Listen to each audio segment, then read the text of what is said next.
আমরা আজকে কুরবানি নিয়ে কিছু কথা শেয়ার করবার চেষ্টা করব ইনশাআল্লাহ। কুরবানির প্রসঙ্গটা আসলেই আমাদের স্মৃতির মানসপটে আমাদের ইব্রাহিম আলাইহিস সালাম এবং ইসমাঈল আলাইহিস সালামের যে কুরবানি, ওনাদের যে আত্মত্যাগ, এই দৃশ্যপটটি কিন্তু আমাদের চোখের সামনে ভেসে ওঠে। আমরা জানি যে ইব্রাহিম আলাইহিস সালাম আল্লাহ তাআলা সন্তুষ্টির জন্য স্বীয় পুত্র ইসমাঈল আলাইহিস সালামকে কুরবানি করতে চেয়েছিলেন, এবং সেই প্রসঙ্গ থেকেই কিন্তু আমরা প্রতি বছর জিলহজের 10 তারিখে কুরবানি করে থাকি। এবং এই দৃশ্যটি আল্লাহ তাআলার কাছে এতই ভালো লেগেছিল, এই আত্মত্যাগের দৃশ্যকে আল্লাহ তাআলা স্মরণীয় করে রাখবার জন্য কিয়ামত পর্যন্ত সব বিশ্বাসীদের জন্য এই জিলহজের একই টাইমে, জিলহজের 10 তারিখে কুরবানি করাটাকে আল্লাহ তাআলা আমাদের উপর অবধারিত করে দিয়েছেন। এই বিষয়টি সূরাতুস সাফফাতের 105 নম্বর আয়াতে আল্লাহ তাআলা এভাবে ইরশাদ করছেন, ফালাম্মা বালাগা মাআহু সা'য়া ক্বালা ইয়া বুনাইয়া ইন্নী আরা ফিল মানামি আন্নী আযবাহুক ফানজুর মাযা তারা। অর্থাৎ ইসমাঈল আলাইহিস সালাম যখন একটু বড় হলেন, বাবার সাথে হাঁটতে পারেন, দৌড়াদৌড়ি করতে পারেন, ঠিক তখন ইব্রাহিম আলাইহিস সালাম স্বপ্নে দেখলেন যে তিনি ইসমাঈল আলাইহিস সালামকে কুরবানি করছেন, এবং স্বপ্ন দেখেই তিনি সরাসরি ছেলের সাথে কনসালটেশনে গেলেন, পরামর্শ করলেন যে বাবা, আমি তো স্বপ্নে দেখেছি যে আমি তোমাকে কুরবানি করছি, ফানজুর মাযা তারা, what do you think about it, what's your opinion about it, তোমার মতামত কি সেটা তুমি আমাকে বলো। তখন সাইয়েদনা ইসমাঈল আলাইহিস সালাম অত্যন্ত সাহসিকতার সাথে বলিষ্ঠ একটি জবাব দিয়েছিলেন, সেটাও আল্লাহ তাআলা কোরআনে সরাসরি কোট করেছেন। তিনি বলেছিলেন, ক্বালা ইয়া আবাতি ফাআল মা তু'মার সাতাজিদুনি ইনশাআল্লাহু মিনাস সাবিরিন। অর্থাৎ, হে আমার সম্মানিত পিতা, আপনি যেমনটি স্বপ্নে দেখেছেন, আল্লাহ তাআলা আপনাকে যেমন আদেশ করেছে আপনি ঠিক তেমনটিই করুন, আপনি ভয় পাবেন না, ইনশাআল্লাহ আপনি আমাকে ধৈর্যশীলদের অন্তর্ভুক্ত পাবেন। একটু কি কল্পনা করা যায় যে সাইয়েদনা ইসমাঈল আলাইহিস সালাম ছোট্ট শিশু, তিনি যখন শুনলেন যে বাবা তাকে কুরবানি করবে, জবাই করবে, তার প্রত্যুত্তরে তিনি বলেছিলেন, বাবা, আমি ভয় পাচ্ছি না, আমি আপনাকে নিয়ে চিন্তিত, আপনি ভয় পাবেন না, বরং আপনি যা আদিষ্ট হয়েছেন আপনি তাই করেন। কারণ নবীরা যখন স্বপ্নে কিছু দেখে, সেটা সাধারণ মানুষের মতো স্বপ্ন নয়, সেটা ওহী, সেটা আল্লাহর পক্ষ থেকে আদেশ। তো আপনি আমাকে ধৈর্যশীল পাবেন, আপনি ভয় পাবেন না। সাইয়েদনা ইব্রাহিম আলাইহিস সালাম ইসমাঈল আলাইহিস সালামকে কুরবানি করতে শুরু করলেন, জবাই করতে শুরু করলেন। আল্লাহ তাআলার কাছে এই দৃশ্যটি এত ভালো লাগলো, আল্লাহ তাআলা সাইয়েদনা জিবরাইল আলাইহিস সালামকে দিয়ে জান্নাত থেকে একটি বকরি বা মেষ পাঠিয়ে দিলেন। সাইয়েদনা ইসমাঈল আলাইহিস সালামকে ছুরির নিচ থেকে সরিয়ে ফেলা হলো, আর সেখানে ইসমাঈল আলাইহিস সালামের পরিবর্তে একটি জান্নাত থেকে আনা বকরি বা ছাগলকে সেখানে কুরবানি করা হলো। আল্লাহ তাআলা বললেন, কদ সাদ্দাকতা রুইয়া, ইব্রাহিম, তুমি তো তোমার স্বপ্নকে সত্যায়ন করেছো, বাস্তবে রূপান্তরিত করেছো, তুমি তো এই কঠিন পরীক্ষায় সফলতার সাথে উত্তীর্ণ হয়েছো। সাইয়েদনা ইব্রাহিম আলাইহিস সালাম পরীক্ষায় উত্তীর্ণ হলেন, এবং বাপ বেটার এই দৃশ্যায়নটি আল্লাহ তাআলার কাছে এত ভালো লেগেছে, আরশের উপর থেকে আল্লাহ তাআলা এত পছন্দ করেছেন ওনাদের স্যাক্রিফাইসকে, কুরবানিকে, কিয়ামত পর্যন্ত আমরাও যাতে কুরবানি করি, আল্লাহ তাআলা আমাদের জন্য এটাকে অবধারিত করে দিয়েছেন। সম্মানিত, শুধু এখানে আমাদের জন্য সবচেয়ে বড় যে শিক্ষণীয় বিষয়, সেটি হচ্ছে সাইয়েদনা ইব্রাহিম আলাইহিস সালামের ঔরসে যখন ইসমাঈল আলাইহিস সালাম আসে, তখন তাফসীর এসেছে ইব্রাহিম আলাইহিস সালামের বয়স ছিল 86 বছর। Could you imagine that? 86 বছর বয়সে যখন একটা সন্তান আল্লাহ তাআলা ওনাকে দান করলেন, আল্লাহ তাআলা বললেন যে সেই সন্তানকে তুমি জবাই করো। আমরা অনেক দম্পতির কথা জানি, তাদের সন্তান হয় না, 15 বছর, 20 বছর, 25 বছর পর অনেক সময় তাদের সন্তান হয়। সেই সন্তানটাকে তারা কত পছন্দ করে, সেই বাচ্চাটাকে তারা কত আদর করে। তো 86 বছর বয়সে আল্লাহ তাআলা ইসমাঈল আলাইহিস সালামকে দান করেছিলেন। এই আদরের সন্তানটাকে আল্লাহ তাআলা বলেন, তুমি কুরবানি করো। কারণ এই বয়স্ক অবস্থায় যখন ইব্রাহিম আলাইহিস সালাম ইসমাঈল আলাইহিস সালামকে পেয়েছিলেন, তখন তিনি হৃদয়টাকে উজাড় করে দিয়ে নিজের ছেলেটাকে ভালোবাসতে শুরু করলেন, এবং হৃদয়ের ভালোবাসার জায়গাটার মধ্যে যে সিংহাসন, সেই সিংহাসনে তিনি ইসমাঈলকে বসিয়েছিলেন। আল্লাহ তাআলা চেয়েছিলেন যে ইসমাঈলকে সেখান থেকে সরিয়ে ওই ভালোবাসার সিংহাসনের জায়গাটাতে তুমি যেন আল্লাহ তাআলাকে স্থান দাও, এবং সেই পরীক্ষাটাই তিনি বেসিক্যালি সাইয়েদনা ইব্রাহিম আলাইহিস সালামের কাছ থেকে করেছিলেন, এবং সেই পরীক্ষায় সাইয়েদনা ইব্রাহিম আলাইহিস সালাম সফলতার সাথে উত্তীর্ণ হয়েছিলেন। অর্থাৎ আল্লাহ চেয়েছিলেন যে তোমার হৃদয়ের ভালোবাসার সবচাইতে বড় জায়গাটা হচ্ছে ইসমাঈলের, তোমার পুরো হৃদয়টা জুড়ে আছে ইসমাঈল। আমি চাই তুমি আমার সন্তুষ্টির জন্য এই ইসমাঈলকে বিলিয়ে দাও, এই ইসমাঈলকে কুরবানি করে দাও। সম্মানিত, শুধু এই স্টোরিটা থেকে আমাদের জন্য শিক্ষা হচ্ছে যে সাইয়েদনা ইব্রাহিম আলাইহিস সালামের হৃদয়ের সবচাইতে পছন্দনীয় বিষয়টা ছিল ইসমাঈল। তিনি ইসমাঈল আলাইহিস সালামকে, নিজের ছেলেকে বেশি পছন্দ করতেন। ইব্রাহিম আলাইহিস সালামের হৃদয়ে যেমনি ইসমাইল ছিল, আমাদের প্রত্যেকের হৃদয়ে কিন্তু এরকম এক একটা ইসমাইল আছে, কল্পিত ইসমাইল, রূপক ইসমাইল। আমাদের কারো হৃদয়ের ইসমাইল হচ্ছে আমাদের টাকা পয়সা, আমাদের কারো হৃদয়ের ইসমাইল হচ্ছে আমার ব্যাংক ব্যালেন্স, আমাদের কারো হৃদয়ের ইসমাইল হচ্ছে আমার দামি গাড়ি, আমাদের কারো হৃদয়ের ইসমাইল হচ্ছে আমাদের যশ খ্যাতি, আমাদের ক্ষমতা প্রতিপত্তি। এগুলো আল্লাহ তাআলা চান আমাদের প্রত্যেকের যার যার হৃদয়ের ইসমাইল যেটা, সেটাকে আমরা আল্লাহ তাআলার সন্তুষ্টির জন্য উৎসর্গ করতে পারবো কিনা, আল্লাহ তাআলার খুশির জন্য, সেরেফ শুধুমাত্র আল্লাহ তাআলার জন্য আমার হৃদয়ের ইসমাইলটাকে আমি স্যাক্রিফাইস করতে পারবো কিনা। এই শিক্ষাটা দেওয়ার জন্যই বেসিক্যালি আল্লাহ তাআলা এই কুরবানিকে আমাদের জন্য প্রেসক্রাইব করেছেন। আল্লাহ তাআলা চান যে আমাদের হৃদয়ের পুরো জায়গাটা জুড়ে যেন আল্লাহ তাআলার সন্তুষ্টি, আল্লাহ তাআলার ভালোবাসা, আল্লাহকে যে আমরা ফিল করি, আল্লাহকে যে আমরা ভয় পাই, সেই জায়গাটাতে যেন আমরা আল্লাহ তাআলাকে রাখতে পারি। এটাই মূলত আল্লাহ তাআলা আমাদের কাছ থেকে চান। এবং আমাদের জীবনের সব কাজগুলোই হবে শুধুমাত্র কেবলমাত্র আল্লাহ তাআলার সন্তুষ্টির জন্য। এজন্য বিশ্বনবী সাল্লাল্লাহু আলাইহি ওয়াসাল্লামকে কিন্তু আল্লাহ রাব্বুল আলামিন শিখিয়ে দিয়েছেন যে কুল ইন্না সলাতি ওয়া নুসুকি ওয়া মাহইয়ায়া ওয়া মামাতি লিল্লাহি রাব্বিল আলামিন। হে নবী, আপনি বলুন যে আমার নামাজ, আমার কুরবানি, আমার জীবন, আমার মরণ সবটাই তো আল্লাহর জন্য। তাই আমাদের হৃদয়ে যদি আমরা আল্লাহকে স্থান দিতে পারি, আমাদের সবকিছু, সাইয়েদনা ইব্রাহিম আলাইহিস সালাম যেমনি নিজের প্রিয় পুত্র সন্তানকে কুরবানি করেছিলেন, ঠিক তেমনি ভাবে আমাদের হৃদয়ের ইসমাইলটাকেও যদি আমরা আল্লাহ সন্তুষ্টির জন্য স্যাক্রিফাইস করতে পারি, কুরবানি করতে পারি, তাহলেই কিন্তু এই কুরবানির শিক্ষাটা আমাদের জন্য বাস্তবায়িত হবে বা সফল হবে। এবং এই শিক্ষাটা দেওয়ার জন্য আল্লাহ তাআলা এই কুরবানির বিধানকে আমাদের জন্য জারি করেছেন, যে আমাদের হৃদয়ে শুধু আল্লাহ তাআলার ভয় থাকবে। এবং এই যে আমরা কুরবানি করবে, কুরবানির রক্ত, গোশত, চামড়া কোনোটাই কিন্তু আল্লাহ তাআলার কাছে পৌঁছে না, পৌঁছে হচ্ছে আমাদের হৃদয়ের ভয়, তাকওয়াটা আল্লাহ তাআলার কাছে পৌঁছে। সূরাতুল হজ্জের 37 নম্বর আয়াতে আল্লাহ বলছেন, লা ইয়ানালাল্লাহা লুহুমুহা ওয়ালা দিমাউহা ওয়ালাকি ইয়ানালুহুত তাকওয়া মিনকুম। এই কুরবানির রক্ত, কুরবানির গোশত, এগুলো তো আল্লাহর কাছে পৌঁছে না, আল্লাহর কাছে পৌঁছে হচ্ছে তোমাদের তাকওয়া। আমরা কতটা ইখলাসের সাথে, কতটা আন্তরিকতার সাথে, কতটা আনুগত্যের সাথে আমাদের সম্পদ, আমাদের নিজেদেরকে আমরা আল্লাহর কাছে সোপর্দ করতে পেরেছি, আমরা কতটা আল্লাহর সমর্পিত বান্দা হতে পেরেছি, এটাই হচ্ছে এই কুরবানির শিক্ষা, যেটা সাইয়েদনা ইব্রাহিম আলাইহিস সালাম গোটা বিশ্ববাসীর জন্য নিদর্শন এই ঘটনার মধ্য দিয়ে কিন্তু আমাদের জন্য রেখে গিয়েছেন। তাই আমরা এই কুরবানির মধ্য দিয়ে এটা যেন ফিল করি যে আমাদের সবটুকু আমরা আল্লাহর জন্য বিলিয়ে দিতে প্রস্তুত আছি।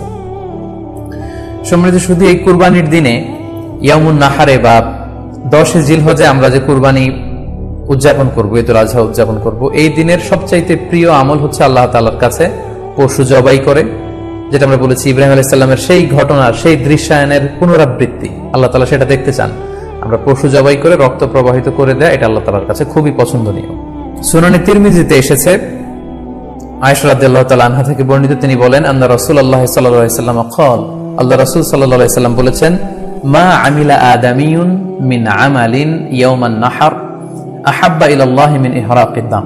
অর্থাৎ ইয়াউমুন নাহারে 10 জিলহজে পশু কুরবানি দিয়ে সে পশুর রক্ত প্রবাহিত করে দেওয়ার চেয়ে শ্রেষ্ঠ কোনো আমল আল্লাহর কাছে হতে পারে না, এর চেয়ে কোনো প্রিয় আমল আল্লাহর কাছে নেই। তার মানে কুরবানির দিনে সবচাইতে প্রিয় আমল, আল্লাহর কাছে পছন্দনীয় আমল হচ্ছে কুরবানি করা। তাই আমাদের যাদের সাধ্য আছে আমরা যেন বেশি বেশি কুরবানি করি। সম্মানিত, শুধু আমরা জানি যে এই কুরবানিকে আল্লাহ তাআলা আমাদের উপর আবশ্যক করেছেন। কুরবানির হুকুম সম্পর্কে যদি বলি তাহলে বলবো যে এটা ওয়াজিব হানাফি স্কুল অফ থট অনুযায়ী, কিন্তু অন্যান্য মাযহাবে এটাকে সুন্নাতে মুআক্কাদা বলা হয়েছে। মেজরিটি স্কলাররা, জুমহুরুল ফুকাহা, ইমাম শাফিঈ, আহমদ এবং ইমাম মালিকদের মতে, তাদের মতে এটা হচ্ছে সুন্নাতে মুআক্কাদা। কিন্তু হানাফি মাযহাবে এই কুরবানি করা হচ্ছে ওয়াজিব। যেহেতু আমরা আমাদের বাংলাদেশে বেশিরভাগই হচ্ছে হানাফি মাযহাবের অনুসারী, সো এটা কিন্তু আমাদের জন্য অবধারিত। যাদেরকে আল্লাহ তাআলা সম্পদ দিয়েছেন, টাকা পয়সার মালিক বানিয়েছেন, স্বাবলম্বী করেছেন, আমাদের প্রত্যেকের উপর কিন্তু এই কুরবানি করাটা ওয়াজিব। যেহেতু কুরবানি একেবারে আমাদের সন্নিকটে, সো এই কুরবানি নিয়ে আমাদের মধ্যে অনেক ধরনের প্রশ্ন রয়েছে। খুব বেশি যে প্রশ্নটি করা হয়েছে সেটি হচ্ছে জানতে চাওয়া হয়েছে 7 ভাগে কুরবানি করা যাবে কিনা। এই ধরনের প্রশ্ন কিন্তু আমরা আগে শুনতাম না। রিসেন্টলি কিছু কিছু স্কলারদের আলোচনা বা এতে করে লোকজন হয়তো বিভ্রান্তিতে ভোগেন কিংবা একটা ধোঁয়াশা তৈরি হয়, ফলে এই প্রশ্নটি করা হচ্ছে। আমরা আবহমান কাল থেকে আমাদের প্রিয় মাতৃভূমি বাংলাদেশে হয়তো ছাগল কুরবানি দিয়েছি অথবা গরু কুরবানি দিয়েছি সর্বোচ্চ 7 ভাগে। সো এটা আমাদের সবার কাছে জানা ছিল, এ নিয়ে আগে সংশয় ছিল না, ইদানিংকালে অনেকের মধ্যে এই বিষয়ে সংশয় জেগেছে। কেউ কেউ বলে থাকেন যে ভাগে যদি কুরবানি দেওয়া হয় 7 জনে মিলে, গরুতে বা মহিষে বা উটে, এই ভাগে কুরবানি হবে না, এটা অনেকে বলে থাকেন। এই কথাটি আসলে ঠিক নয়।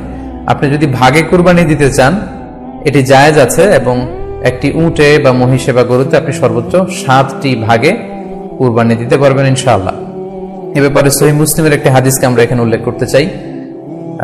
সাইয়েদনা জাবের রাদিয়াল্লাহু তাআলা আনহু থেকে বর্ণিত, তিনি বলেন, ক্বালা হাজাজনা মা রাসূলিল্লাহি সাল্লাল্লাহু আলাইহি ওয়াসাল্লাম, আমরা আল্লাহ রাসূল সাল্লাল্লাহু আলাইহি ওয়াসাল্লামের সাথে হজ করেছি। ফানাহারনাল বাঈরা আন সাবআ, সেখানে আমরা উট কুরবানি দিয়েছি 7 জনের পক্ষ থেকে। ওয়াল বাকারাতা আন সাবআ, আর আমরা সেখানে গরু কুরবানি দিয়েছি 7 জনের পক্ষ থেকে। খুব সুস্পষ্ট, একটি উটে ওনারা 7 জন অংশগ্রহণ করতেন, একটি গরুতে 7 জন অংশগ্রহণ করতেন। তো এই হাদিসের আলোকে অনেকে বলে থাকেন যে এটি হজের সময়, সফরের সময়, কিন্তু মুকিম অবস্থায় 7 ভাগে দেয়া যায় না। আসলে এই কথাটিও ঠিক নয়, কারণ সুনানে আবু দাউদের আরেকটি হাদিসে এসেছে যেখানে আল্লাহ রাসূল সাল্লাল্লাহু আলাইহি ওয়াসাল্লাম সুস্পষ্ট বলেছেন, সেখানে হজ বা কোনো সফরের উল্লেখ নেই। সেটা হচ্ছে জেনারেল স্টেটমেন্ট, অর্থাৎ আল বাকারাতু আন সাবআ, গরুতে সর্বোচ্চ 7 অংশ দিয়ে কুরবানি দেয়া যায়। ওয়াল জাযুরু আন সাবআ, আর উটের ক্ষেত্রেও সর্বোচ্চ 7 অংশ দিয়ে কুরবানি দেয়া যায়। তো এই হাদিস, দ্বিতীয় যে হাদিসটি উল্লেখ করলাম, এটা হচ্ছে জেনারেল স্টেটমেন্ট, সেখানে সফর মুকিম কোনো কথা বলা হয়নি। ইন জেনারেলি বলা হয়েছে যে উটে 7 ভাগ দেয়া যায়, গরুতে 7 ভাগ দেয়া যায়। সো আমরা যারা ভাগে কুরবানি দিচ্ছি 7 জন মিলে একটি গরু, আপনারা নিঃসন্দেহে সানন্দ চিত্তে নিশ্চিন্তে কুরবানি দিতে পারেন।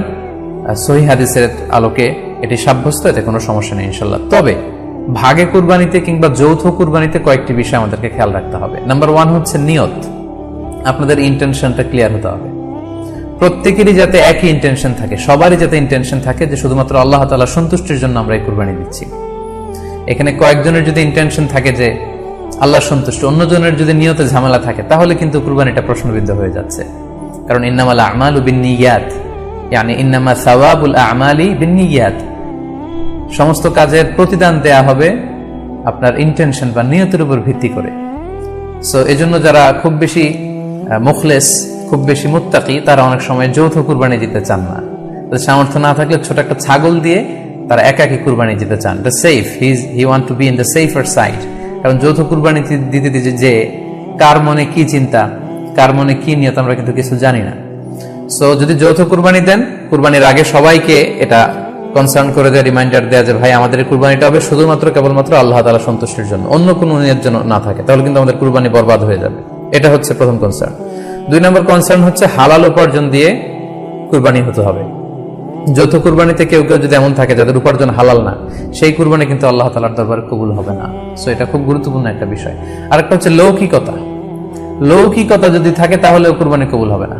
যৌথ কুরবানিতে কারো যদি এটা থাকে যে আমার গরুটা সবচেয়ে বড়, আমাদের গরুটা এলাকার সবচেয়ে বড় গরু, এবং সবাইকে বলে বেড়াচ্ছে যে এইবারের গরুটা সবচেয়ে বড় হয়েছে, আমার চেয়ে বড় গরু কেউ দিতে পারে না এই এলাকায়, তো এই জাতীয় যদি লৌকিকতা প্রবণতা কারোর মধ্যে থাকে, তাহলেও কিন্তু তার কুরবানি কবুল হবে না। সো যৌথ কুরবানি যদি আপনারা দিতে চান, এই বিষয়গুলো আমাদেরকে খেয়াল রাখতে হবে।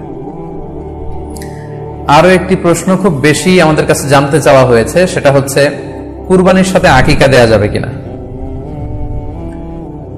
খুব বেশি আলোচনা হচ্ছে এই প্রসঙ্গটা যে আকিকার কুরবানির সাথে আকিকা দিয়ে দেয়া যাবে কিনা।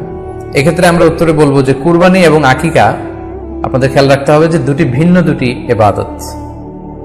প্রথম কথা হচ্ছে ইবাদত দুটি ভিন্ন দুটি ইবাদত। কারণ কুরবানি এটা বছরের একটা নির্ধারিত সময়, জিলহজের 10 তারিখে, এবং তারপরে আরো 2 দিন বা 3 দিন, এই সময়গুলোতে আপনি কুরবানি করতে পারবেন। তাহলে এটা হজের মৌসুমে জিলহজ মাসে করতে হয় কুরবানি। কিন্তু আকিকা কিন্তু এরকম না। আকিকাটা যে কোনো মাসে হতে পারে। আকিকাটা হচ্ছে নবজাতক সন্তানের ভূমিষ্ঠ হওয়ার পরে শুকরিয়া স্বরূপ আল্লাহর কাছে যে কুরবানিটা করতে হয়, সেটাকে আমরা বলি আকিকা। হাদিসে এসেছে আকিকা। তো সেটা হচ্ছে সন্তান কখন ভূমিষ্ঠ হলো সেটার উপর নির্ভর করে। কারো সন্তান রমাদানে হতে পারে, কারো সন্তান জিলহজ মাসে হতে পারে, শাওয়ালে হতে পারে, রজাবে হতে পারে। আকিকা হচ্ছে বাচ্চা যেদিন জন্মগ্রহণ করবে, সন্তান ভূমিষ্ঠ হওয়ার 7 দিন পরে। তাহলে ভিন্ন দুইটা ইবাদত, দুইটা দুই সময়ের ইবাদত। নাম্বার 2, আকিকার ক্ষেত্রে আল্লাহ রাসূল সাল্লাল্লাহু আলাইহি ওয়াসাল্লাম বলেছে আনিল গুলামি শাতান ওয়া আনিল জারিয়াতি শাত, অর্থাৎ ছেলে হলে 2টি ছাগল দিয়ে আকিকা করো, এবং যদি মেয়ে হয় তাহলে 1টি ছাগল দিয়ে আকিকা করো।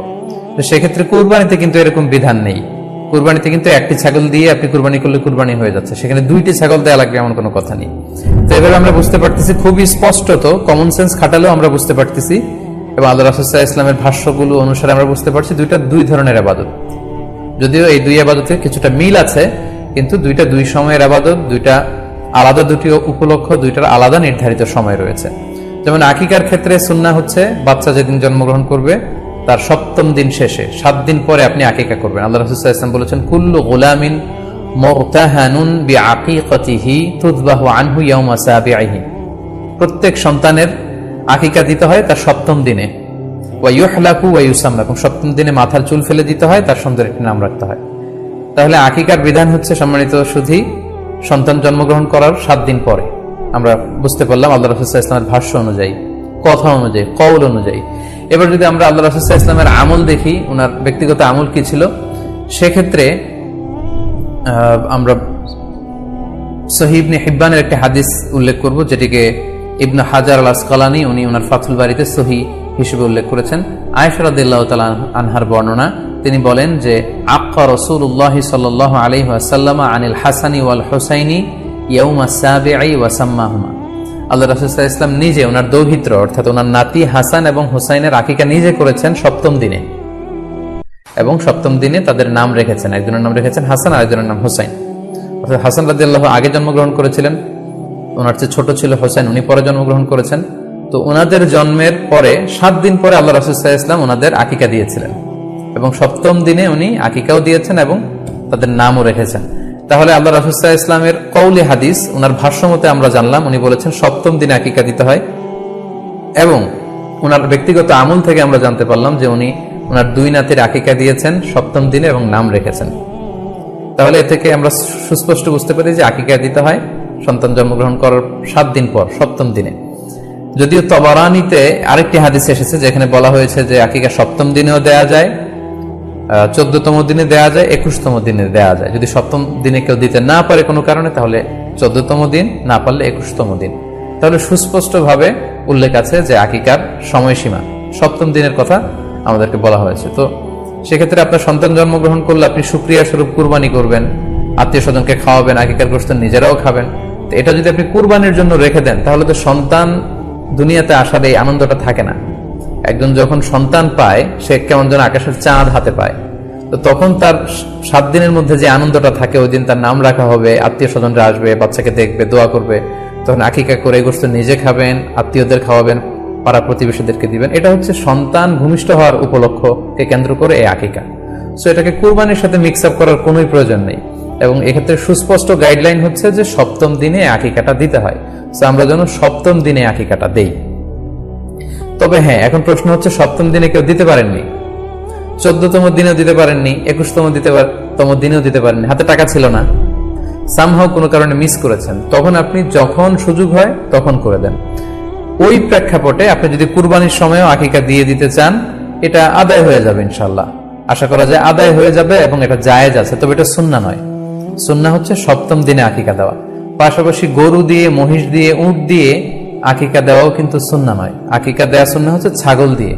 সুন্নাহ সম্মত হচ্ছে আকিকা 7ম দিনে দেয়া এবং ছাগল দিয়ে দেয়া। ছেলের ক্ষেত্রে 2টি ছাগল, মেয়ের ক্ষেত্রে 1টি ছাগল। আশা করি কুরবানির সাথে আকিকার প্রসঙ্গটি আপনাদের কাছে ক্লিয়ার হয়েছে। সম্মানিত সুধী, এবার আমরা শুনবো আরো একটি মোস্ট আস্কড কোশ্চেন, কুরবানি না দিয়ে কুরবানির টাকা দান করে দিলে ওই সওয়াব পাওয়া যাবে কিনা। এই প্রশ্নগুলো কিন্তু আমরা আগে শুনতাম না। রিসেন্ট সময়ে, গত কয়েক বছর আগে আমরা খেয়াল করেছি যে তারকা জগতের কিছু লোক বা নাটক সিনেমা জগতের কিছু লোক এরকম ঘোষণা দিয়েছে যে আমরা টাকা বন্যার্থ লোকদেরকে দিয়ে দিলাম, আমরা কুরবানি দেব না। তো ওনাদেরকে আল্লাহ এত টাকা দিয়েছেন, ওনারা বন্যার্থ লোকদেরকেও সহায়তা করতে পারেন, আবার কুরবানিও করতে পারেন। সো একটা দিয়ে আরেকটা হবে না। আপনি যদি টাকা দান করে দেন, এটা সাদাকার সওয়াব হবে, কিন্তু কুরবানির সওয়াব কিন্তু আপনি পাবেন না। আল্লাহ রাসূল সাল্লাল্লাহু আলাইহি ওয়াসাল্লাম বলেছেন, কুরবানি করলে যেই প্রাণীটার কুরবানি করা হলো, ওই প্রাণী তার শিং নিয়ে, তার গায়ের পশম নিয়ে, পায়ের খুরগুলো নিয়ে কিয়ামতের ময়দানে দাঁড়াবে। সো এই সওয়াব থেকে কিন্তু আপনি বঞ্চিত হয়ে গেলেন। তাই এ ব্যাপারে সুস্পষ্ট কথা হচ্ছে, আপনি যদি কুরবানির টাকা দান করে দেন, দানের সওয়াব হবে, কিন্তু কুরবানির সওয়াব হবে না, এবং কুরবানির এই ওয়াজিব বিধানটিও কিন্তু আদায় হবে না। আপনার উদ্দেশ্য ভালো, কিন্তু আপনার পদ্ধতিতে সমস্যা। আপনার উদ্দেশ্য হচ্ছে যে বন্যা দুর্গত মানুষ, সাতক্ষীরাতে বা আশেপাশের জেলাগুলোতে বন্যায় মানুষ না খেয়ে মারা যাচ্ছে, আমি টাকাগুলো দান করে দেই, তাহলে বেশি তারা উপকৃত হবে। আমি বলবো যে আপনার যদি সামর্থ্য থাকে সেক্ষেত্রে আপনি বন্যার্থ লোকদেরকে দানও করেন, পাশাপাশি কুরবানিও করেন, দুই জিনিস। অথবা আপনি যদি শুধু কুরবানি করতে চান সেটাও আপনি করতে পারেন, আপনি কুরবানি করবেন, এতে করে কিন্তু আপনি যে দান করতে চান আপনার এই পারপাসটাও কিন্তু সার্ভ হবে। কিন্তু কুরবানির টাকা দান করে দিলে কখনো কুরবানি আদায় হবে না। আপনি যদি কুরবানি করেন এক্ষেত্রেও কিন্তু দরিদ্র জনগোষ্ঠীর বিশাল স্বার্থ এখানে আছে, কারণ বছরের একটা দীর্ঘ সময় ধরে এই সুবিধাবঞ্চিত মানুষগুলো কিন্তু আমিষের অভাবে তারা ভোগে, পুষ্টিহীনতায় ভোগে। তারা এমনও অনেক ফ্যামিলি আছে বছরে শুধু এই কুরবানির সময় এই মৌসুমটাতে তারা কিছু গোশত খেতে পারে। সো তাদের মধ্যে আপনি কুরবানি করে এই গোশত বিতরণ করতে পারেন। সো এই কোভিড-19 পিরিয়ডে আমাদের উচিত বেশি বেশি কুরবানি করা, কুরবানি করে এই অভুক্ত মানুষদের ঘরে ঘরে কুরবানির গোশত পৌঁছে দেয়া। তাহলে আপনি কুরবানির মাধ্যমে কিন্তু এই গোশত বিতরণ করে তাদের সহায়তা করতে পারলেন। পাশাপাশি যারা খামারি আছে, আপনি কুরবানি করলে এই তাই খামারিদের এই ব্যবসা প্রসেসেও কিন্তু আপনি অংশগ্রহণ করলেন। আপনি তাদের ব্যবসাতে, আল্লাহ তাআলা সুদকে হারাম করেছেন, ব্যবসাকে হালাল করেছেন, তাহলে ব্যবসার মতো একটা চমৎকার কাজও আপনি সহায়তা করলেন কুরবানির মধ্য দিয়ে। আরো একটা গুরুত্বপূর্ণ বিষয় হচ্ছে, আমাদের গ্রাম বাংলায় কিন্তু আমাদের অনেক গরিব লোকজন আছে বা মা বোনেরা আছে যারা সারা বছর ব্যাপী ছাগল পালে এই আশায় যে কুরবানির সময় ছাগলটাকে বিক্রি করবে, অথবা গরু পালে। গ্রামগঞ্জে অনেক পরিবার আছে যে বছর শেষে কুরবানির সময় আসলে তারা এটা ভালো দামে বিক্রি করবে এবং সেই টাকা দিয়ে সারা বছর চলবে। সো আপনি যদি কুরবানি করেন তাহলে ওই প্রান্তিক জনগোষ্ঠীকেও কিন্তু সহায়তা করা হলো। পাশাপাশি কুরবানির এই সময়গুলোতে হাজার হাজার কসাইদের একটা জীবিকার ব্যবস্থা হয়। তারা গরু জবাই করে, চামড়া খুলে, গোশত কাটে। তো এই কুরবানির দিনগুলোতে কিন্তু হাজার হাজার কসাইদের হালাল জীবিকার একটা ব্যবস্থা হয়। কসাইরা কিন্তু কোটিপতি হয় না। সো আপনি এই কুরবানির প্রসেসটাকে যদি আরো বেশি প্রমোট করেন তাহলে এই কসাইদেরও কিন্তু একটা রিজিকের ব্যবস্থা হচ্ছে। আরো ইন্টারেস্টিংলি, কুরবানির যে চামড়া, পশুর যে চামড়া, এই চামড়াগুলো কিন্তু ইয়াতিমের হক, গরিবদের হক। সো আপনি কুরবানির চামড়া বিক্রি যদি করে দেন, চামড়া চাইলে আপনি ব্যবহার করতে পারেন, অথবা বিক্রি করলে এটা কিন্তু ইয়াতিমখানাতে, মাদ্রাসাগুলোতে, অভাবী মানুষদেরকে এই দামটা কিন্তু দিয়ে দিতে হয়। ফলে কুরবানির এই চামড়া থেকে কিন্তু মাদ্রাসাগুলো বা ইয়াতিম ছাত্রছাত্রীরা উপকৃত হচ্ছে। তাহলে এখানে অনেক বিষয় জড়িত। যদিও বর্তমান সময়ে চামড়া শিল্প ধ্বংস করার একটা বিশাল পায়তারা চলছে, চামড়ার দাম পড়ে যাচ্ছে। তো আমরা যদি কুরবানি না দিই আমাদের চামড়া শিল্প হুমকির মুখে পড়বে। এবং এই যে হাজার হাজার মাদ্রাসা এবং এতিমখানা আছে যাদের একটা বড় ইনকামের বা আয়ের উৎস হচ্ছে কুরবানির সময় এই চামড়ার টাকা। সো মানে with all this discussion it seems that through sacrifice you can contribute more. আপনি যদি কুরবানি করেন এবং এটা যদি বেশি বেশি করেন তাহলে আপনি যে চাচ্ছেন অসহায় মানুষদেরকে সহায়তা করতে, এটা আরো বেশি বেশি করা হলো, বেশি বেশি করা হলো। তাদেরকে গোশত বিতরণ করে আপনি সহায়তা করলেন, খামারিদেরকে ব্যবসার ক্ষেত্রে সহযোগিতা করলেন, গ্রামের যে নারীরা ছাগল পাললো, গরু পাললো তাদের সহায়তা করলেন, কসাইদের হালাল জীবিকার জন্য সহযোগিতা করলেন, মাদ্রাসার ইয়াতিম ছাত্রদেরকে আপনি সহায়তা করলেন। সো আমি বলবো যে কখনো এই ভুল সিদ্ধান্ত নেবেন না যে কুরবানির টাকা আমি দান করে দেবো। না, আপনি কুরবানি করবেন, এতে আপনার কুরবানির ওয়াজিবও আদায় হবে, গরিবদেরকে সহযোগিতাও করা হবে। সেক্ষেত্রে যদি আপনি স্বাস্থ্য ঝুঁকি মনে করেন সেক্ষেত্রে আপনি সরাসরি হাটে যেতে না চাইলে অনলাইনে গরু ক্রয় করতে পারেন। আরো একটি সহজ পদ্ধতি আছে, সেটা হচ্ছে যারা শহুরে জীবনযাপন করছেন, শহরে আছেন, তারা চাইলে কিন্তু আপনার গ্রামের আত্মীয় স্বজনদের কাছে আপনার টাকা পাঠিয়ে দিয়ে কুরবানি আদায় করতে পারেন। টাকা পাঠিয়ে দিলে তারা আপনার পক্ষ থেকে ছাগল বা গরু কিনে কুরবানি করে তারা গোশত খেয়ে উপকৃত হলো, আশেপাশের গরিব আত্মীয় স্বজনদের মধ্যে বিতরণ করে এই কুরবানির প্রক্রিয়াটা আদায় হলো। এটাও খুব সহজে কিন্তু করা যেতে পারে। আর কুরবানির ক্ষেত্রে প্রতিনিধিত্ব জায়েজ আছে, অন বিহাফ অফ ইউ অন্য কেউ আপনার পক্ষ থেকে কুরবানি করতে পারবে, আপনি টাকা দিয়ে দিলেই হলো। আর যারা হাটে যে নিজে দেখে শুনে গরু ছাগল কিনে এনে নিজে কুরবানি করে সব ব্যবস্থাপনা করতে পারবেন, আয়োজন করতে পারবেন, সেটা সবচাইতে ভালো। সেটা তো নূরুন আলা নূর, এটা নিয়ে কোনো কথা নেই। আশা করি কুরবানির টাকা দিয়ে দিলে কুরবানি আদায় হবে কিনা এই ব্যাপারটি আপনারা বুঝতে পেরেছেন। এবার আমরা আসি, আরেকটি প্রশ্ন আমাদের কাছে খুব বেশি এসেছে, সেটা হচ্ছে কুরবানির পশু অনলাইনে ক্রয় করা যাবে কিনা। খুবই রেলেভেন্ট একটি কোশ্চেন, যেহেতু এখন অনেকেই হাটে যেতে চাচ্ছেন না, অনলাইনে আমরা অনেক কেনাকাটা করি, ফলে অনলাইনে কুরবানির পশুটা ক্রয় করা যাবে কিনা এটা হচ্ছে প্রশ্ন। এক্ষেত্রে উত্তর হচ্ছে জি, অন্যান্য জিনিস আপনি যেমনি অনলাইনে ক্রয় করেন সেগুলো যেমনি জায়েজ, অনুরূপভাবে অনলাইনে কুরবানির পশুও ক্রয় করা জায়েজ। বিভিন্ন ডেইরি ফার্ম আছে, অ্যাগ্রো ফার্ম আছে এবং বিভিন্ন গরু ছাগলের খামার আছে।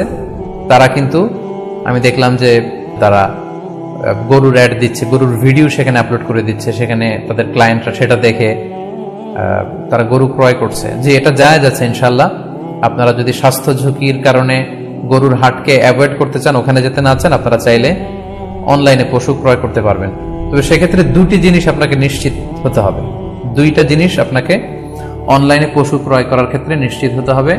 প্রথম বিষয় হচ্ছে পশুটা দৈহিকভাবে ত্রুটিমুক্ত কিনা, এটা নিশ্চিত হতে হবে। অর্থাৎ পশুর বিস্তারিত অঙ্গ প্রত্যঙ্গের বর্ণনা আপনার জানা থাকা চাই। পশুটা সুস্থ আছে কিনা, বাহ্যিকভাবে সমস্ত ত্রুটিমুক্ত কিনা, এটা জানতে হবে। 2 নম্বর হচ্ছে পশুর বয়স সম্পর্কে আপনার জানতে হবে, কারণ যে কোনো বয়সের পশু দিয়ে কুরবানি করা যায় না, এটার একটা নির্ধারিত বয়স সীমা দেওয়া আছে শরিয়াতে, সেটা আপনাকে মেনটেন করতে হবে। প্রথম হচ্ছে সালিমাতুন মিনাল উয়ুবিজ যাহিরা, বাহ্যিক ত্রুটিমুক্ত হওয়া। যে কোনো পশু দিয়ে কিন্তু, অসুস্থ পশু দিয়ে কুরবানি করলে কিন্তু কুরবানি হবে না। এক্ষেত্রে আমরা সুনানে নাসাইর একটি হাদিস উল্লেখ করব। হাদিসটি সহিহ, বারা ইবনে আযিব রাদিয়াল্লাহু তাআলা আনহু বর্ণনা করেছেন। আল্লাহ রাসূল সাল্লাল্লাহু আলাইহি ওয়াসাল্লাম বলেছেন, লা ইয়াজুজু মিনাদ দাহায়া আল আওরাউল বাইয়িনু আওরুহা, এমন পশু দিয়ে কুরবানি হবে না যে এই পশুটা সুস্পষ্টভাবে অন্ধ। অন্ধ কানা কোনো পশু দিয়ে কুরবানি হবে না। ওয়াল আরজাউল বাইয়িনু আরাজুহা, খোড়া, কুরবানি যেখানে করা হবে ওই জায়গা পর্যন্ত হেঁটে যেতে পারছে না, মাঠ থেকে বাড়িতে আনা যাচ্ছে না, এরকম খোড়া প্রাণী দিয়ে কুরবানি করা যাবে না। ওয়াল মারিদাতুল বাইয়িনু মারাদুহা, খুব বেশি অসুস্থ, খুবই দুর্বল অসুস্থ প্রাণী দিয়ে কুরবানি করা যাবে না।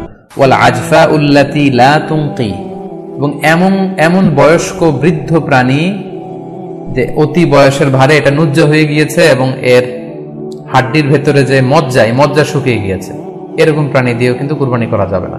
তাহলে সুনানে নাসাইর এই সহিহ হাদিসটির মধ্য দিয়ে আমরা বুঝতে পারলাম যে অন্ধ প্রাণী দিয়ে কুরবানি করা যায় না, খোড়া প্রাণী দিয়ে করা যায় না, খুবই দুর্বল প্রাণী দিয়ে এবং খুব বয়স হয়েছে এরকম প্রাণী দিয়ে কিন্তু কুরবানি করা যাবে না।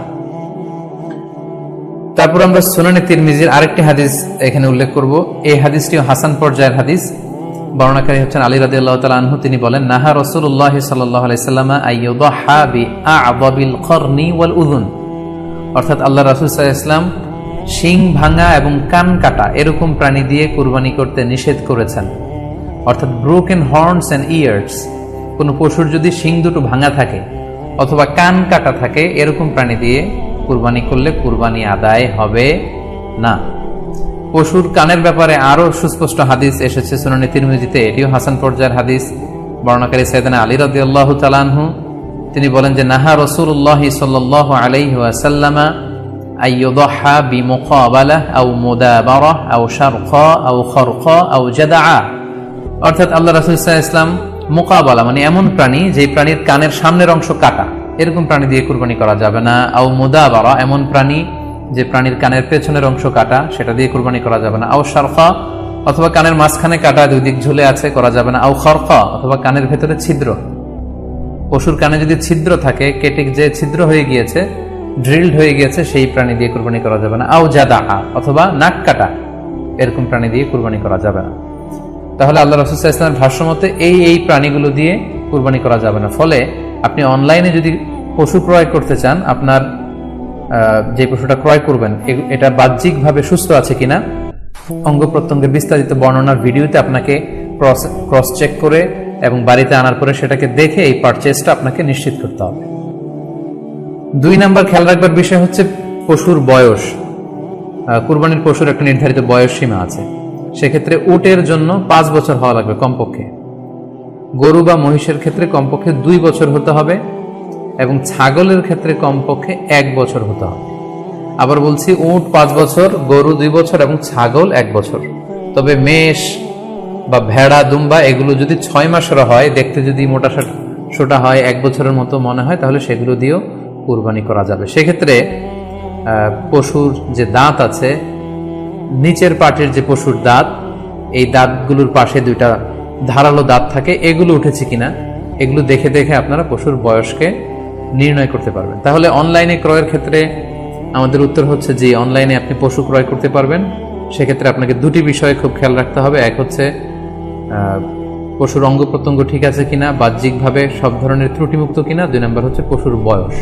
এই 2টি জিনিস যদি আপনি এনশিওর করেন, আপনি অনলাইনে পশু ক্রয় করে সেটা দিয়ে কুরবানি করলে কুরবানি হয়ে যাবে ইনশাল্লাহ, কোনো সমস্যা নেই। আরো একটি প্রশ্ন আমাদের কাছে খুব বেশি এসেছে, সেটা হচ্ছে কুরবানি কি পুরো পরিবারের পক্ষ থেকে একজন দিতে হবে নাকি সামর্থ্যবান প্রত্যেকের দিতে হবে? আই রিপিট, আমি আবার বলছি, প্রশ্নটি হচ্ছে যে অনেকে এই প্রশ্নটি করেছেন যে পুরো পরিবার থেকে একজন দিলে হয়ে যায় নাকি সামর্থ্যবান প্রত্যেকের দিতে হয়। সম্মানিত দিনী ভাই এবং বোনেরা, এটি একটি মতবিরোধপূর্ণ মাসআলা, অর্থাৎ এই মাসআলার ক্ষেত্রে স্কলারদের মধ্যে মতভেদ পাওয়া যায়। এক্ষেত্রে দুইটি মতামত। একদল স্কলার বলেছেন যে এটা পরিবারের পক্ষ থেকে একজন দিলে আদায় হয়ে যাবে, অপর মতামত হচ্ছে যে না, সামর্থ্যবান প্রত্যেকেরই দিতে হবে। আমরা দুইটি মতামত নিয়ে আলোচনা করি। প্রথম মত হচ্ছে যে এক পরিবারের পক্ষ থেকে একজনই যথেষ্ট। এই মতামতটিও দলিলের দিক থেকে বেশ শক্তিশালী। সেক্ষেত্রে আমরা মিহনাফ ইবনে সুলাইম রাদিয়াল্লাহু তাআলা আনহুর বর্ণিত একটি হাদিস সুনানে আবু দাউদে এসেছে, হাদিসটি হাসান পর্যায়ের হাদিস। তিনি বলছেন, ওয়া নাহনু উকুফুন মা রাসূলিল্লাহ বিআরাফাতিন, আমরা রাসূল সাল্লাল্লাহু আলাইহি ওয়াসাল্লামের সাথে 9 জিলহজ আরাফার ময়দানে ছিলাম।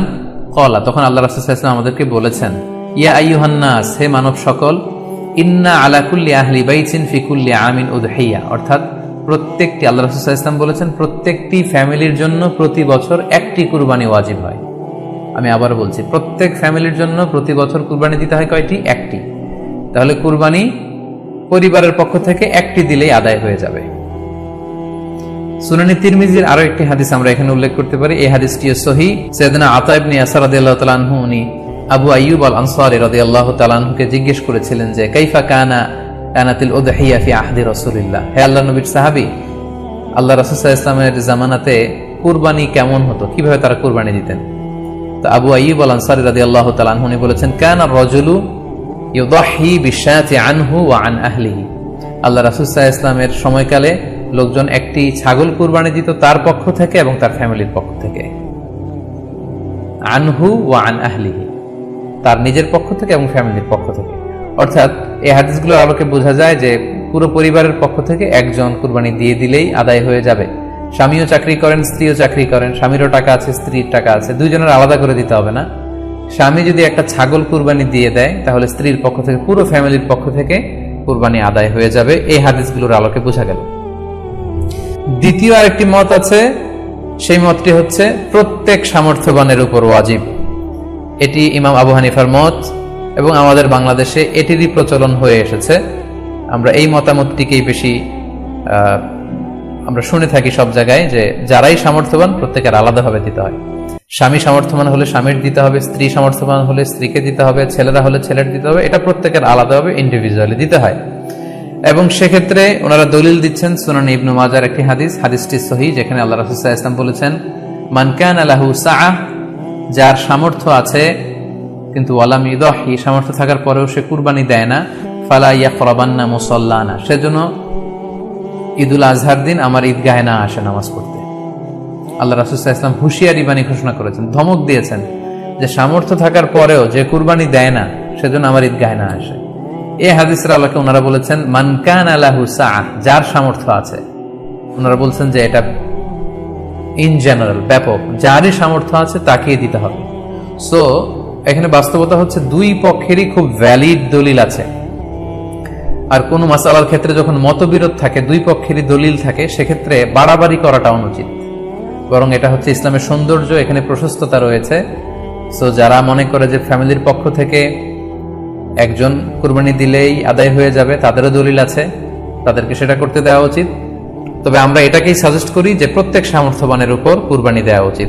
এতে করে যিনি কুরবানি দিবেন উনি সওয়াব পেয়ে উপকৃত হলেন, আবার উনি কুরবানি দেওয়ার কারণে গোশত বিতরণ করলেন, ফলে গরিবরা উপকৃত হলো। সো সামর্থ্যবান প্রত্যেকেরই উচিত বেশি বেশি কুরবানি দেয়া। আশা করি এই মাসালাটাও আপনারা বুঝতে পেরেছেন।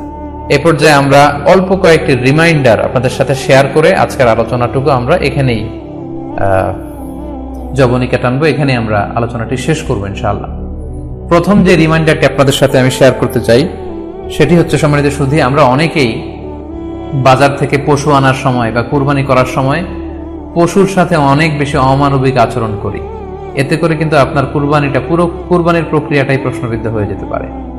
তাই আজকের লাইভের মধ্য দিয়ে যারাই আপনারা যুক্ত হয়েছেন, আমি সবাইকে বলছি আমরা যাতে পশুর সাথে মানবিক আচরণ করি। কুরবানির পশুর সাথে এমন কোনো আচরণ যাতে না করি যাতে ওর কষ্ট না হয়, আমরা যেন এটা খেয়াল রাখি। বিশেষ করে জবাই করার আগে পশুকে ভালোভাবে রশি দিয়ে বেঁধে নেয়া এবং ছুরিটা যেই ছুরি দিয়ে জবাই করা হবে সেটা খুব ধারালো থাকা। আল্লাহ রাসূল সাল্লাল্লাহু আলাইহি ওয়াসাল্লাম কিন্তু এই দিক নির্দেশনা আমাদেরকে দিয়েছেন। সুবহানাল্লাহ, ইসলাম যে কতটা চেক এন্ড ব্যালেন্স, কতটা ভারসাম্যপূর্ণ জীবন বিধান। আল্লাহ রাসূল সাল্লাল্লাহু আলাইহি ওয়াসাল্লাম সহিহ মুসলিমের বর্ণনায় তিনি বলছেন, ইযা যাবাহতুম ফাআহসিনু যিবহা, তোমরা যখন জবাই করবে সেখানেও তোমরা ইহসান করো। কেননা আল্লাহ তাআলা সব জায়গায় ইহসানকে অবধারিত করেছেন। আমরা জীবনে যাই করব না কেন সেটা ইহসানের সাথে করতে হবে। তো পশুটাকে কিন্তু আমি জবাই করব, স্লটার করব, আল্লাহ রাসূল সাল্লাল্লাহু আলাইহি ওয়াসাল্লাম বললেন যখন স্লটার করবে, জবাই করবে, তখনও সেটার প্রতি ইহসান করে তোমরা জবাই করো। ওয়া ইযা যাবাহতুম ফাআহসিনু যিবহা, সেক্ষেত্রেও তোমরা সফট হার্টেড হও, সেটাকে ইহসানের সাথে জবাই করো। কিভাবে ইহসানের সাথে জবাই করবে? ওয়ালিয়ুহিদ্দা আহাদুকুম শাফরাতাহু ওয়ালিয়ুরিহ যাবিহাতাহু, তোমরা তোমাদের ছুরিটা খুব বেশি করে ধারালো করে নাও, যাতে করে খুব স্মুথলি স্লটারিংটা হয়ে যায়, খুব স্মুথলি কুরবানিটা তাড়াতাড়ি হয়ে যায়, যাতে প্রাণীটার কষ্ট না হয়। আমরা প্রায় আমাদের বেখেয়ালে বা অবহেলাবশত কুরবানির পশু ট্রাক থেকে নামানো, হাট থেকে নিয়ে আসা, এমনভাবে আমরা কুরবানির পশুর সাথে ট্রিট করি, এতে করে কিন্তু অনেক অমানবিক আচরণ আমাদের দ্বারা প্রকাশ পেয়ে যায়। সো আমরা যদিও এটাকে জবাই করবো, আমরা যেন ইহসানের সাথে জবাই করি, এই বিষয়টা যেন আমরা খেয়াল রাখি। এটা হচ্ছে প্রথম রিমাইন্ডার। দ্বিতীয় রিমাইন্ডার হচ্ছে, আমাদের দেশে প্রায় এটা ঘটে, জবাই করার পরে অনেক কসাইরা তাড়াতাড়ি এই পশুটার দেহ থেকে প্রাণ বের হয়ে যাওয়ার জন্য ছোট ছুরি দিয়ে জবাই করা প্রাণীটার গলার মধ্যে খোঁচা মারতে থাকে, গলায় বারবার খোঁচা মারতে থাকে। এটা কিন্তু ঠিক না। স্পাইনাল কর্ডে যদি আপনি জবাই করার পরে বারবার খোঁচা মারেন, তাহলে কিন্তু প্রাণীটার অপমৃত্যু হতে পারে, অর্থাৎ এটা স্বাভাবিক কোনো মৃত্যু নয়। স্বাভাবিক মৃত্যু হচ্ছে জবাই করে দেয়া, এবং ইসলাম এটাকে আমাদের জন্য বৈধ করেছেন। আমরা জানি যে পাশ্চাত্যে গরুর মাথায় বুলেট মারা হয়, অথবা ইলেকট্রিক্যাল শক দিয়ে ওটাকে হত্যা করা হয়, অথবা ভারী কোনো লোহার হাতুড়ি দিয়ে গরুর মাথায় আঘাত করে সেটাকে মারা হয়। কিন্তু ইসলাম এগুলোকে নিষেধ করেছে। ইসলামের বিধান হচ্ছে স্লটারিং করা, আপনি জবাই করে দিবেন। সেক্ষেত্রে আমার মনে হয় 10 থেকে 15 মিনিট যদি আমরা একটু ওয়েট করি, গরুর দেহ থেকে সবগুলো রক্ত কিন্তু বের হয়ে যাবে, ফলে এটার গোশতটা উপাদেয় হবে আমাদের জন্য। কিন্তু আমরা যদি তাড়াহুড়ো করে, বিশেষ করে অনেক কসাই ভাইরা রুহটা যাতে তাড়াতাড়ি বের হয়ে যায়, প্রাণটা যাতে তাড়াতাড়ি বের হয়ে যায়, জবাইয়ের পরে আবার ছোট ছুরি দিয়ে স্পাইনাল কর্ডে খোঁচা মারতে থাকে, এটা কিন্তু ঠিক না। এতে করে যেটা হয়, এটা স্বাভাবিক মৃত্যু হয় না, বরং অপমৃত্যু হয়ে থাকে। আমরা যখন কুরবানি করি তখন প্রাণীটার শ্বাসনালী এবং কণ্ঠনালী কেটে যায়, এবং তারপরে রক্তনালী, যেটাকে ইংরেজিতে বলে জুগুলার ভেইন, এই জুগুলার ভেইনটা যখন কেটে যায় তখন কিন্তু প্রাণীটা আর ব্যথা পায় না। গবেষণায় দেখা গিয়েছে যে যদি আমরা দেখি যে প্রাণীটা খুব ছটফট করে, লাফালাফি করে, তো আসলে সে ব্যথা পায় না। জুগুলার ভেইন যখন কেটে ফেলে তখন ব্রেইন তাকে স্পাইনাল কর্ডের মাধ্যমে হার্টে সিগন্যাল দেয় আরো বেশি পাম্প করার জন্য, আরো বেশি রক্ত পাঠানোর জন্য, ফলে দেহের সবগুলো রক্ত গলার ওই কাটা জায়গা দিয়ে কিন্তু বের হয়ে যায়। তো ওই মুহূর্তে আপনি যখন ছোট ছুরি নিয়ে এটা স্পাইনাল কর্ডে খোঁচাখুচি করতে শুরু করেন, তখন কিন্তু এটার অপমৃত্যু ঘটে, এটা স্ট্রোক হতে পারে, এটা হার্ট অ্যাটাক করে মারা যেতে পারে। তাহলে সেটা কিন্তু স্বাভাবিকভাবে জবাইয়ের মধ্যে দিয়ে মৃত্যুবরণ করলো না, বরং হার্ট অ্যাটাক করে বা স্ট্রোক করে সেটা মারা গেল। তখন কিন্তু আপনার কুরবানিটা প্রশ্নবিদ্ধ হয়ে যেতে পারে। তো এই জন্য আমি সকলের কাছে অনুরোধ করব, আপনারা তাড়াহুড়ো না করে 10 থেকে 15 মিনিট একটু ওয়েট করেন জবাইয়ের পরে, এটাকে স্বাভাবিকভাবে, ন্যাচারালি, প্রাকৃতিকভাবে এটা রুহটা বের হতে দিন, তা না হলে আমাদের কুরবানি কিন্তু প্রশ্নবিদ্ধ হয়ে যেতে পারে। 3 নম্বর রিমাইন্ডার হচ্ছে, আমাদের বাংলাদেশের অনেক জেলায় আমরা হিন্দু মুসলমান একসাথে থাকি। আমার কাছে নিউজ এসেছে যে অনেক জায়গায় অনেকে হিন্দুদের মন্দিরের সামনে কুরবানির গরু জবাই করে। এটা ঠিক না, কারণ আমরা জানি যে ওরা এই গরুর পূজা করে থাকে। সো আমরা এমন কিছু করব না যেটা ওদেরকে খুব বেশি কষ্ট দিবে। সো অনেকে শুনেছি যে উস্কানিমূলক ভাবে তারা একটু দেখিয়ে দিতে চায় বা তাদের উপর প্রতিশোধ নিতে চায়, এরকম করে অনেক সময় হিন্দুদের বিভিন্ন গ্রামে মন্দিরের সামনে এই কুরবানির ব্যবস্থাপনা করা হয়। আমি বলবো যে আমরা এটা যাতে না করি। আমরা হিন্দুদের যে উপাসনালয় আছে, আমাদের হিন্দু ভাইদের উপাসনালয়গুলোকে স্কিপ করে এমন জায়গায় কুরবানি করব যাতে করে তাদের এই দৃশ্য দেখা না লাগে, এবং তাদের ইবাদতগাহের সামনেও যাতে আমাদের এরকম পরিস্থিতি তৈরি করতে না হয়। আমরা যাতে সাম্প্রদায়িক সম্প্রীতি আমাদের ইবাদতের মধ্য দিয়ে বজায় রাখতে পারি, এবং কোন ধরনের উস্কানিমূলক কর্মকাণ্ডে যেন আমরা কখনোই যুক্ত না হই। 4 নাম্বার এবং সবচাইতে গুরুত্বপূর্ণ পয়েন্ট হচ্ছে, জি খেয়াল করে শুনুন, আপনাকে বলছি, 4 নম্বর পয়েন্ট হচ্ছে যে জবাইয়ের স্থান এবং বর্জ্য কুরবানির পরে এটাকে নিজ দায়িত্বে পরিচ্ছন্ন করুন। আই রিপিট, আমি আবার বলছি, যেখানে আপনি কুরবানি করলেন সেটাকে এবং এই যে বর্জ্য ময়লা এটা নিজ দায়িত্বে আপনি ক্লিন করুন। সিটি কর্পোরেশনের ভাইয়েরা সরকারি তত্ত্বাবধানে সারা বাংলাদেশের এই সব বর্জ্য আসলে পরিষ্কার করা সম্ভব না। জরিপে এসেছে যে 50 লক্ষ গরু জবাই করা হয় প্রত্যেকটা কুরবানির ঈদে। তো সেক্ষেত্রে আমাদেরকে দায়িত্বশীল হতে হবে। কুল্লুকুম রাঈন ওয়া কুল্লুকুম মাসউলুন আন রাইয়াতিহি। আল্লাহ রাসূল সাল্লাল্লাহু আলাইহি ওয়াসাল্লাম বলেছেন, তোমরা প্রত্যেকে দায়িত্বশীল আর তোমাদের প্রত্যেকের দায়িত্বের ব্যাপারে কিয়ামতের ময়দানে আল্লাহ তাআলা কিন্তু তোমাদেরকে জিজ্ঞেস করবে। তাই আমরা যেন নিজ দায়িত্বে এই কুরবানির করার স্থান এবং বর্জ্য যেন পরিষ্কার করি। ব্লিচিং পাউডার দিয়ে বেশি করে পানি মেরে আমরা যেন পরিষ্কার পরিচ্ছন্ন রাখি, কারণ আত-তুহুরু শাতরুল ঈমান, পরিষ্কার পরিচ্ছন্নতা এটা হচ্ছে ঈমানের অঙ্গ। এই বিষয়টা জানে আমরা খুব গুরুত্বের সাথে নেই এবং নিজ নিজ কুরবানি আমরা যেখানে দিলাম সেই জায়গাটা যেন আমরা পরিষ্কার করি। বিশেষ করে বিভিন্ন সংস্থা যারা অনেক অনেক কুরবানি করবেন, ভলান্টিয়ারলি বিভিন্ন কুরবানি করে কুরবানির গোশত বিতরণ করবেন, আপনারা এরকম ভলান্টিয়ারলি ক্লিনলিনেস ক্যাম্পেইন করতে হবে, যাতে কোনো ধরনের রক্ত, ময়লা, বর্জ্য, আবর্জনা না থাকে। এই ব্যাপারটাকে যেন আমরা খেয়াল রাখি। সর্বশেষ হচ্ছে, অনেকে জিজ্ঞেস করেন যে ফ্রিজে রাখা যাবে কিনা। জি, কুরবানির গোশত ফ্রিজে রাখা যাবে। ইবনে আব্বাস রাদিয়াল্লাহু তাআলা আনহুর মত অনুযায়ী 3 ভাগ করা উত্তম, তবে এটা আবশ্যক নয়। আপনি 1 ভাগ নিজে খাবেন, 1 ভাগ আত্মীয় স্বজন প্রতিবেশীদের দিবেন, আরেক ভাগ গরিব দুঃখীদের মাঝে বন্টন করে দিবেন, এটা উত্তম, কিন্তু এটা আবশ্যক নয়। পুরো গোশত যদি আপনার লেগে যায় আপনি ভোগ করতে পারেন, আর যদি আপনার কাছে অতিরিক্ত গোশত থাকে এটা আপনি আত্মীয়দের দান করুন, গরিব আত্মীয়দের আপনি উপহার দিন, গরিব মিসকিনদের, সুবিধা বঞ্চিত মানুষদেরকে আপনি এগুলো দান করুন। কারণ সূরাতুল হজ্জের 28 নম্বর আয়াতে আল্লাহ তাআলা বলেছেন, ফাকুলু মিনহা ওয়া আত'ইমুল বাঈসাল ফাকির, তোমরা কুরবানির এই গোশত নিজেরাও খাও এবং অভাবী লোকদেরকে দাও। এবং সহিহ বুখারীতে আল্লাহ রাসূল সাল্লাল্লাহু আলাইহি ওয়াসাল্লামের একটি বর্ণনা, আল্লাহ রাসূল সাল্লাল্লাহু আলাইহি ওয়াসাল্লাম বলেছেন, কুলু ওয়া আত'ইমু ওয়াদাখিরু, অর্থাৎ কুরবানির গোশত তোমরা খাও, ওয়া আত'ইমু মানে অন্যদের খাওয়াও, ওয়াদাখিরু এবং তোমরা এটাকে প্রিজার্ভ করে রাখো বা জমা করেও রাখতে পারো। অর্থাৎ আপনি চাইলে ফ্রিজে রাখতে পারবেন, আপনি পরবর্তীতে খেতে চাচ্ছেন আপনি রাখতে পারবেন ইনশাআল্লাহ। সো উত্তম হচ্ছে 3 ভাগ করে 1 ভাগ নিজে খাওয়া, 1 ভাগ আত্মীয় স্বজনদের প্রতিবেশীদের দেয়া এবং 1 ভাগ অভাবী, সুবিধা বঞ্চিত, গরিব মিসকিনদের মাঝে বন্টন করে দেয়া। এবং অবশ্যই অবশ্যই যাদের সামর্থ্য আছে আপনারা বেশি বেশি কুরবানি করুন, এবং এই কুরবানির মধ্য দিয়ে আমরা অনেক অনেক প্রান্তিক জনগোষ্ঠী, সুবিধা বঞ্চিত মানুষ, তাদের কাছে আমাদের সহায়তাগুলো পৌঁছে দিতে পারবো। সম্মানিত সুধী, আপনাদের সবাইকে আবারও শুকরিয়া জানাই, আপনাদের সবাইকে আবারও আন্তরিক শুভেচ্ছা এবং অভিনন্দন। আমরা কামনা করি যে আল্লাহ তাআলার কাছে আমরা ফরিয়াদ করি জিলহজ মাসের প্রথম 10 দিনের যে বারাকা, রাহমা, আমরা যেন নফল ইবাদত করে করে বেশি বেশি তাকবীর, তাহলিল দিয়ে এই দিনগুলো যেন মুখরিত রাখতে পারি, বেশি বেশি নফল ইবাদত করতে পারি, নফল রোজা রাখতে পারি। বিশেষ করে অবশ্যই আরাফার দিনের রোজা যাতে আমরা মিস না করি। গোটা মুসলিম উম্মার জন্য আমরা দোয়া করি যে এই ঈদুল আজহার উৎসব যাতে আমরা ভাব গাম্ভীর্যের সাথে ইবাদতের মধ্য দিয়ে, আনন্দ উৎসবের মধ্য দিয়ে পালন করতে পারি। আপনাদের সবার জন্য আমি দোয়া করছি, আমি নিজেও আপনাদের সবার কাছে দোয়া চাই। আল্লাহ তাআলা আপনাদের সবাইকে ভালো রাখুক, সুস্থ রাখুক, ঈমানের সাথে রাখুক।